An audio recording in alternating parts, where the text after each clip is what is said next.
Hello, good morning guys. So, welcome back to my channel. So, for today's vlog, pupunta kami ng bayan. Bibili kami ng kawayan.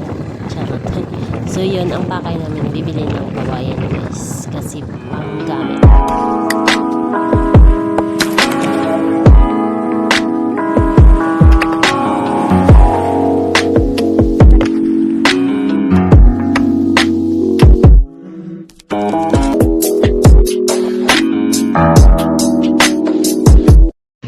So, pumunta kami sa bilihan ng kawayan at kami ay bumali at ngayon ay pauwi na kami. Naghinto lang kami dito sa may plaza kasi masyadong maulan. So, now wala nang masyadong ulan. Pwede nang umuwi. So, dito tayo sa ating daanan. Daanan. Dugay na ginada si si Baligyan.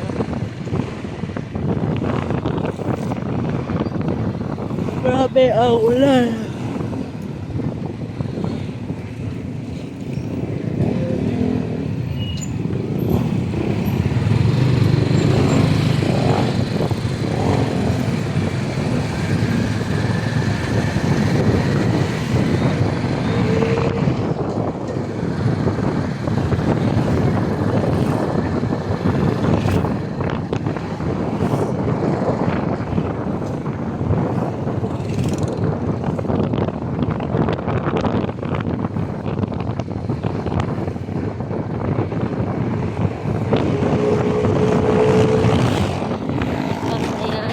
Welcome to Barangay ay Sitio Binabaw pala.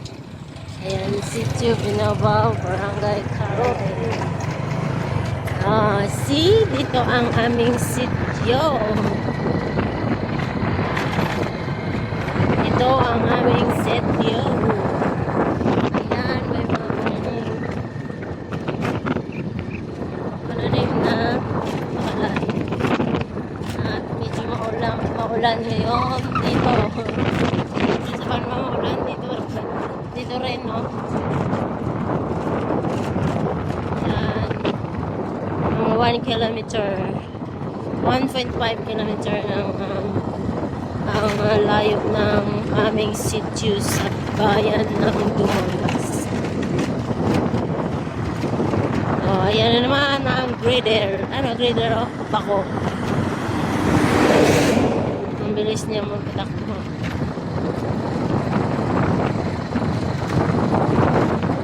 So, nakabalik na kami dito sa bahay. At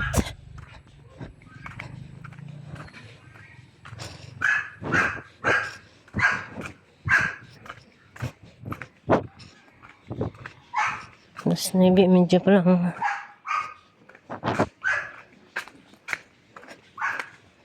Tiyoy, idulong lang de kay nag-deliver pa, wala pa sang salakyan. 30 kabilog, dire lang bayran kay Hambal Katabo. Wala pa kabalik ang nag-deliver. Wala sang masakyan. Oo. Sino i-deliver gani? Gagmay man tagong kwa ya. Ti amal man ito gagmay. Oo. Sakto gitu ang tag 60 ang kwa ya. Ti amal ganito yung 60, ang tag 60. Ti sakto. Hindi, ikaw bayad kung tag 70 yung gusto mo. So guys, habang wala pa akong gagawin, ito muna ang ating asikasuhin. So naglilinis ako dito ng aking paligid. Charot. Hindi tinatanggal ko kasing mga mga basag na buti dito guys kasi marami. At na-aksidente na yung pamangkin ko dito. Ganun din ako. Sumimplang ako doon sa may duyan. Pero tinanggal ko na kasi dalawa kami ang na-aksidente. Muntik din ako matusok ng basag na buti. Kaso lang hindi na katawan ko na diin sa basag na buti. So ayun, nakakatakot. So ang gagawin natin is tanggalin natin tong mga basag-basag na buti at syempre yung mga plastic bottle, plastic kung ano-ano. Meron pa dito mga barbed wire at mga metal.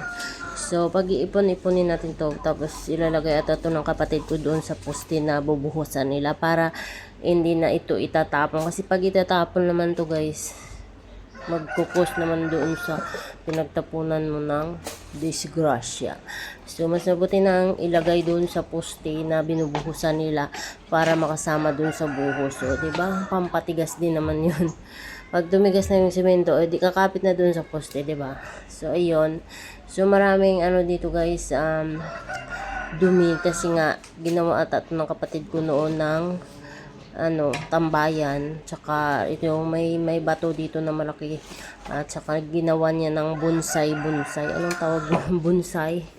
So ayun, tapos sabi ko tanggalin kong mga bato na to, linisan ko, tapos iano kong lupa, bungkalin siguro, tapos putulin ko yung isang na to guys, yung isang puno ng to, hindi naman to kahoy guys, is parang anong tawag doon, lubi-lubi. Yung parang bunga. Anong tawag sa Tagalog ng bunga? So, yun. Basta pagandahin ko yun, guys. And then, ito naman, ako ay naglalagay ng mga mga buhangin dito sa sako. Kasi, dito nilapag nung unang delivery, dito lang nilapag guys. May barbed wire to, may cyclone wire to siya guys.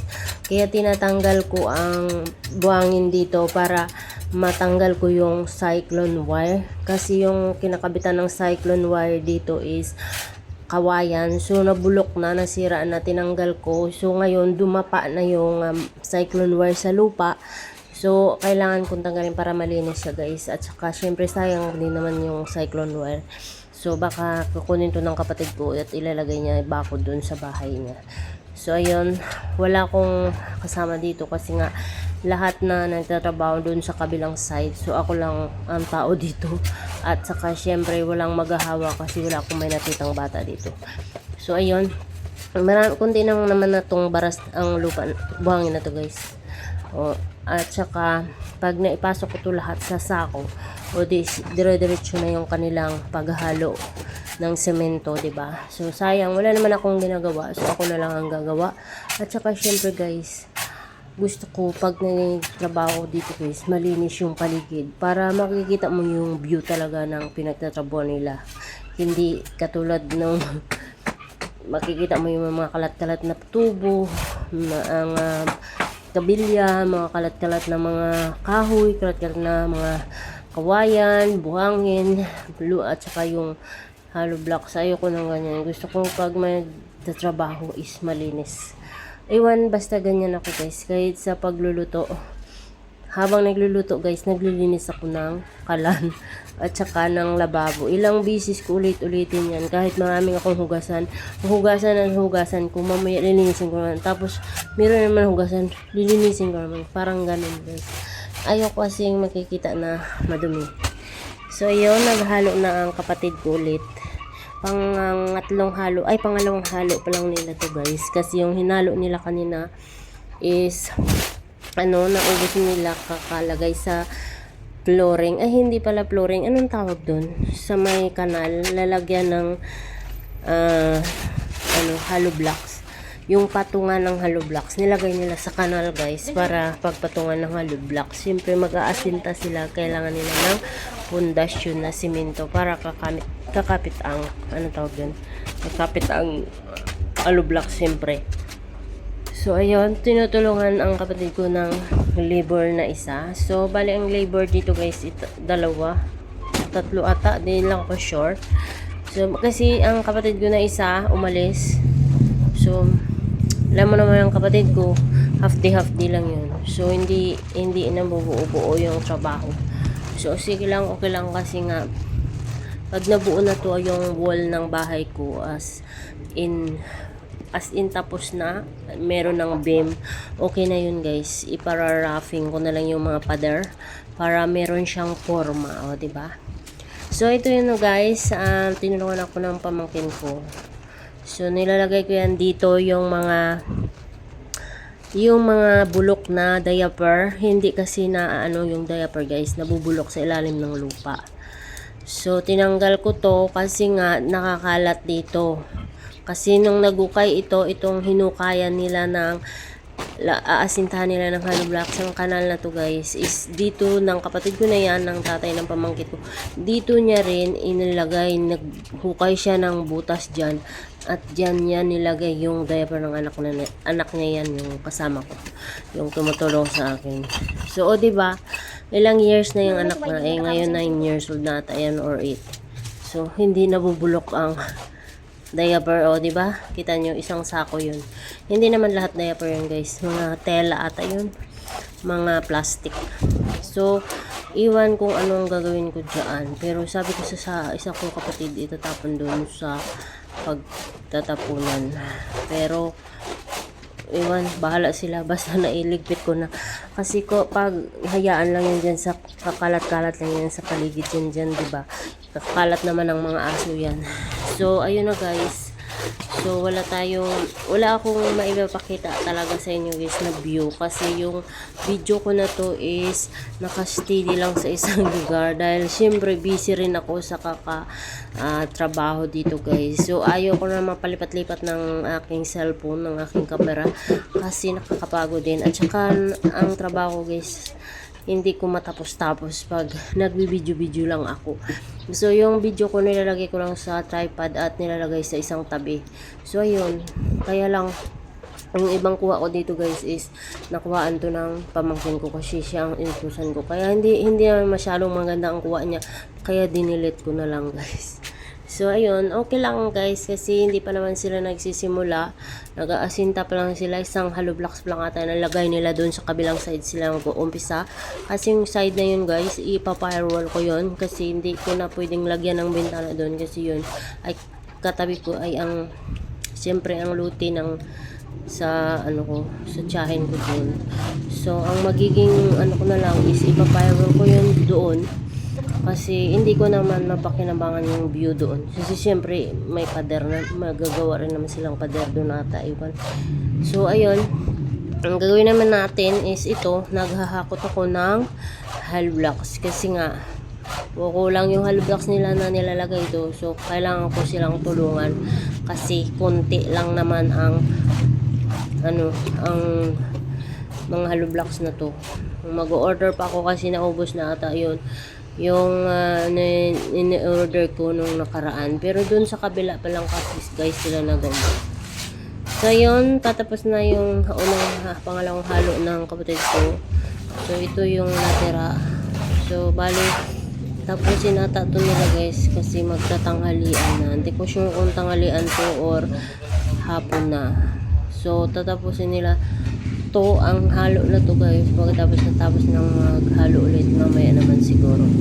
So ayun, so wala akong masyadong maibigay sa inyo ng information dito sa na to, sa day na to. Anong day ba to? Day 3 or day 4 kasi nga syempre umpisa pa lang sila kasi yung una nilang ginawa is binakbak nila o sinira nila yung kabilang side ng bahay ko, as in 1/4 ng bahay ko ata ang sinira guys kasi sayang dapat, pero wala akong magagawa kasi syempre over the bakod ako na bahay ko dun sa kabilang lote.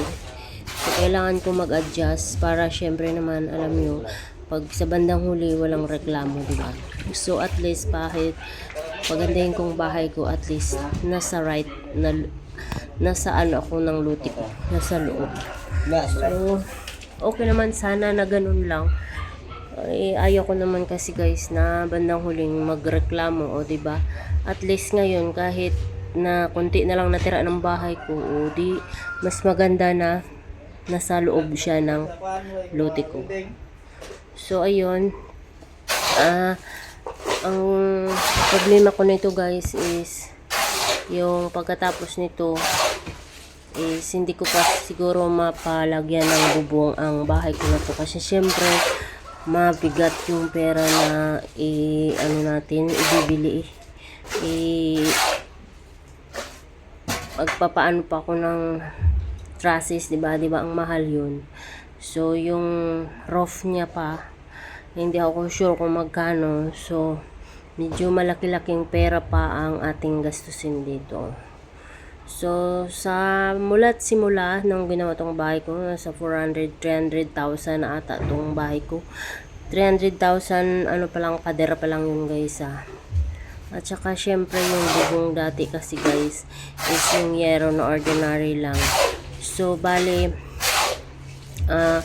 kahit ordinary lang, ang mahal din naman. So, mga 40 piraso ang nagamit ko sa bubong na yon, plus yung kawayan na ginamit na pang chassis. So matagal din naming napakinabangan kasi mula nung pumunta ko ng Bahrain 2011 hanggang 2015 guys nasira ay 2025, 2023 ganun, nasira yung bahay namin. So ayun, matagal naman ang ano namin sa bubong, sa ano namin, sa yero na yun na binili ko.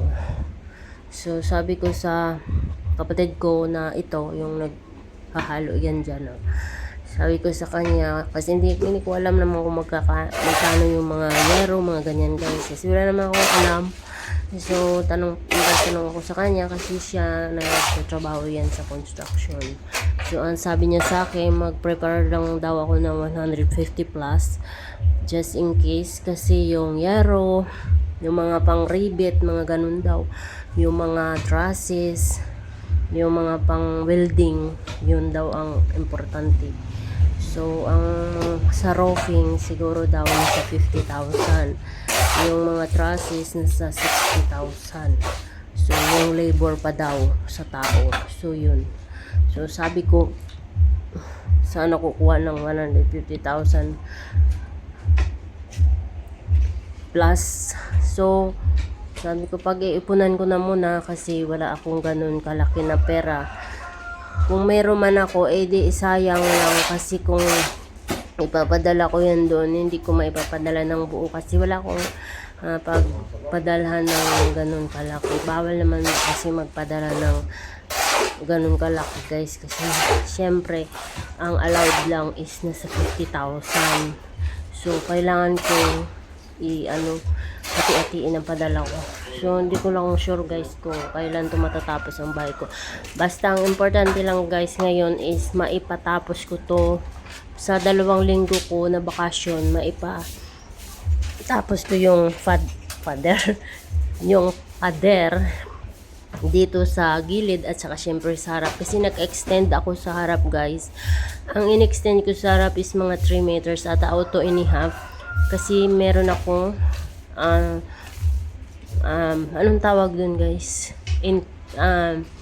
sa anong ba ang tawag dun, terrace ba yun o porch, di ko sure kasi medyo maliit naman kung porch ay kung terrace. Malaki ang terrace, di ba? Pag porch medyo maliit.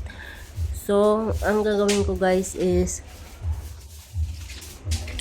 so yun na ang sabi ng chain ko, kasi dagdagan ko konti lang para syempre may space naman doon sa terrace na yun. So sabi ko okay lang sana kung konti lang, pero yun na yung ginawa ng chain ko. Pero okay na rin kasi maganda rin ang kinalabasan, hindi na masyadong parang masikip pag pumasok ka sa entrance, kasi gusto ko sana hindi masyadong malaki yung pintuan. Pero sabi ng chain ko, pangit daw pag ang main door mo is maliit. So sabi ko, sige na lang. Kaya yun, medyo na palaki yung extension natin sa harap. Ayan, yan yung pinag-anuhan ng join ko, pinaghukayan niya. So yan yung magiging pader natin. So kaya namin ito tinatanggal ulit kasi hindi ko natapos to kanina. So kaya namin tinatanggal to guys, kasi dito sila maglalagay ng isa pang poste. Bali 3 poste ang kanilang ilalagay dito daw. Isa, dalawa, tatlong poste guys. Isa doon sa may terrace, tempa sa gitna na to, tapos doon sa dulo na yun, sa may green na yun na kulay ay banda, doon maglalagay sila 3. So ayun, 6 lahat yung poste ko dito guys na dinagdag, kasi pag 5 lang, dapat 5 lang, kaso sabi ng join ko medyo mahaba na yung ano niya, so mas magandang 6 na lang. So ayun, na 6 ko rin, nalagyan na rin ng 6 Kasi yung binili ko kasing mga bakal dito is dapat for 5 poste lang. So ngayon nagpadagdag sila ng isang poste. So ayun, nagdagdag rin ako ng bakal. So okay na rin guys, kasi nga alam nyo, ang bahay na walang walang plano. So ito guys, nag-order ako ulit nito, buhangin, bakal at saka yung plywood. Yung plywood gagawin daw nila yan formas para sa poste nila. So ayan lang guys, hanggang dito na lang ang ating video. Maraming salamat. Thank you so much for watching and see you next time on my vlog. So please don't forget to subscribe my channel, Kitalans Vlog, at i-follow nyo na rin ako sa Facebook page ko, Kitalans Vlog. So yun lang, maraming salamat. Bye!